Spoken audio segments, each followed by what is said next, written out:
Hi guys, so this is your skill workout for the week. We're going to look at handstands. Now the reason we're looking at handstands and bringing out today is because in today's workout we have got your push press, which can be converted to handstands if you wish.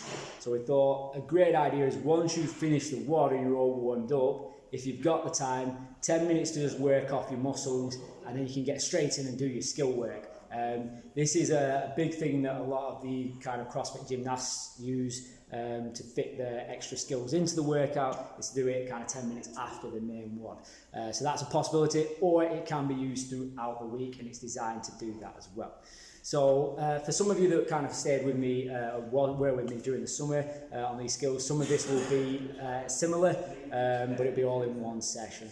So it's going to work on the style of doing something within a minute. Your first few are all to do with warming up. So we have got rocks, I'm looking at a whiteboard that's miles away, prawn extensions, I just call them prawns, and we've also then got your elevated and pike elevated kind of skill movements or strength movements. So your rocks is basically on the floor, on your hands and your knees, or on your hands and your feet, and you literally rock backwards and forwards. The idea is you're loading up through your wrists and your shoulders, so you're rocking into this big line. Also as a bonus, because you're rocking backwards and forwards, it triggers your vestibular system, which makes it nicer to go upside down, so it's not too much of a shock. So it looks like this.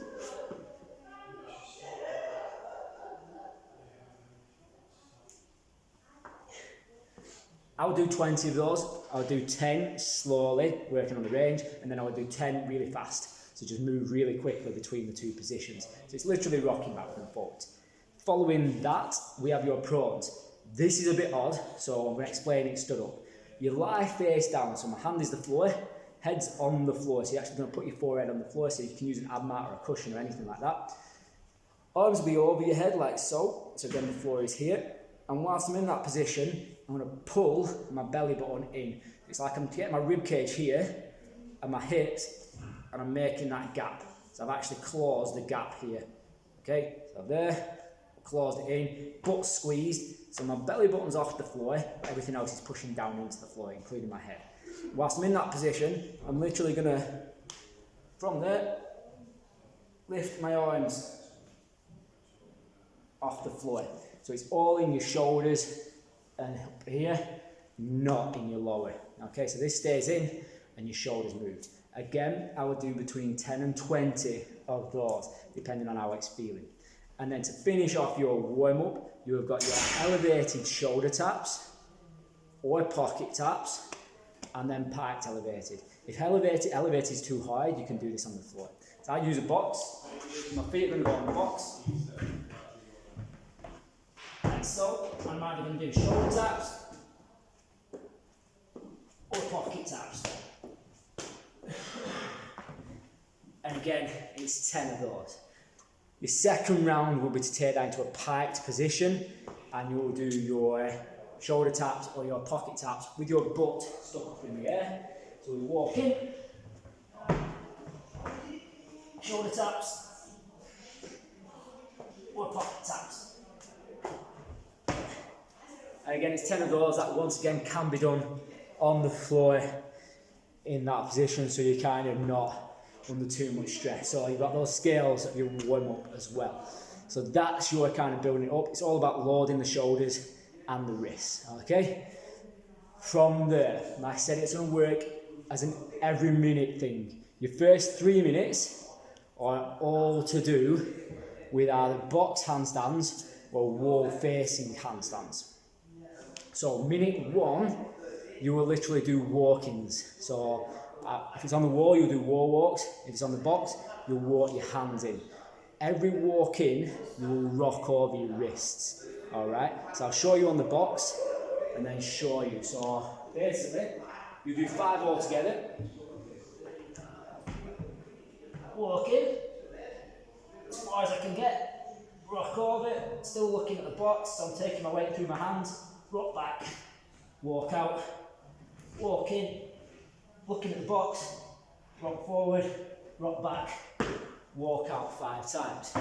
The same will be done on the wall if you're doing a wall walk. So you'll wall walk up the wall. Once you're up, you'll look at the wall, keep your chin tucked in, but you'll rock over your wrists. So you're taking your weight, loading into the wrists and the shoulders. So that's your first minute, 5 of those. Your second minute, you'll do 1, 1, 1. So you'll walk in, you'll rock over your hands, and then you will nose tap. Boom, boom. So 1, 1, 2 in theory. So I'll show you this one on the wall. So I'm going to walk up the wall, I'm going to rock over my wrist, and then I'm going to go nose tap, nose tap.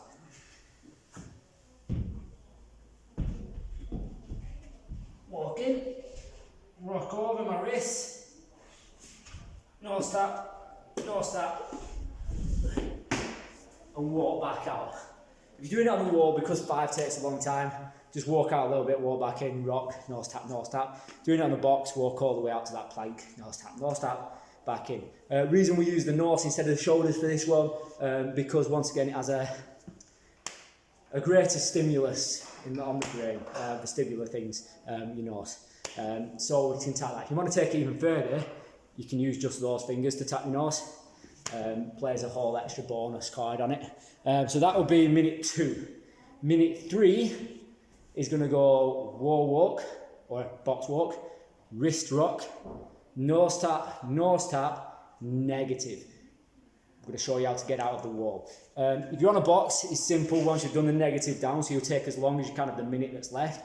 So it's basically walk in, rock, nose tap, and then lower yourself down as slowly as possible till your head touches the floor. Once you're off, you can just skirt your feet off your box, your chair or your settee. On the wall, you'll need to roll out of it. So, just as your head gets to the floor, you're literally going to roll forward. So walk up, rock over my wrist, nose tap, negative down, as slowly as possible, head tucked in, and a roll out. Again, bonus, forward roll, real big bonus on your brain health as well. That is your first sequence. Your second sequence, so your second 3 minutes, you can rest in between the 3 minutes, so kind of consolidate that you've loaded up, you've strengthened up. Your second 3 minutes is going to be, first movement's called kiss the wall. It's all about kipping this one. So you've got kiss the wall, and hold. Then you've got, I can't see what I've written, just going to nip off.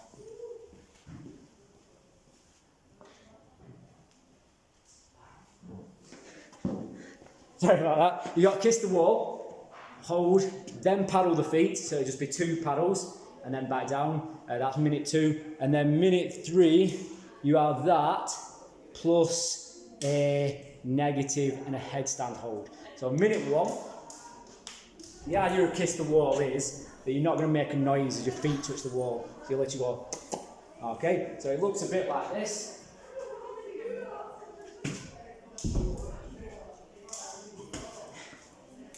So rather than just go in and slam up and go boom, you're actually going to just, okay, so they almost touch at the same time. It's slowing it down, it's controlling it. Alright, so Carl Paoli used the good thing of your feet touch the wall in the same way that you would kiss somebody.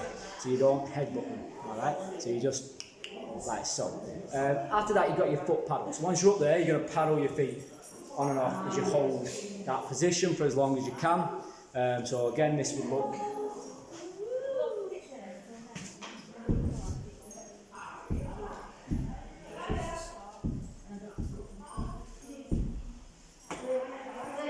like so, and then your final bit of this will be to lower yourself down in that negative and then hold a headstand without your bum or your feet on the wall. Okay, that's the aim. If they're on the wall, your aim is to try and get them off the wall in your headstand. So this looks like this.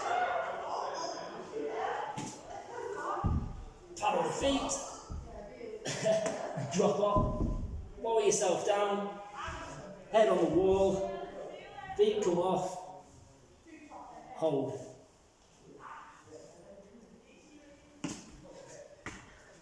So it takes that control, you're learning that control. It's not just a slapdash movement, everything in the movement is controlled.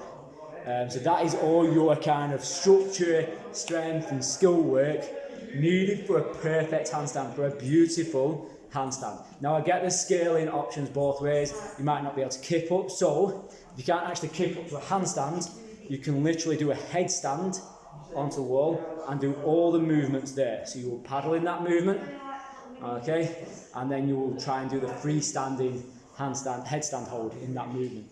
Okay, so it just controls that kipping. If you can't fully kip, headstand kip. Finally, we look at some big kicking movements out of the handstand. So again, this can be done up to the wall, or it can be done on the floor. Now, the reason you can do it on the floor is it takes you into a plank. So if you can't fully lock out into a headstand, you can lock out into a press up. Okay, so we start with your head on the floor, as if you're about to do a handstand push-up, but freestanding, nowhere near a wall. And then you will literally kick out, okay? So you can start off by doing some leg extensions. Now you can use a wall if you want for this, but it looks into a headstand position, and we start looking at that foot extension. So controlled foot extension up. So we just bump legs. So it takes that control. Use a wall because it can block you from falling over. So that's kind of a benefit. And then finally, your second minute of this, you can do this bit on repeat, where you just practice and practice. Maybe every minute, set a clock, do 2 or 3 reps, everyone. And you're going to kick out into a bump plank hold.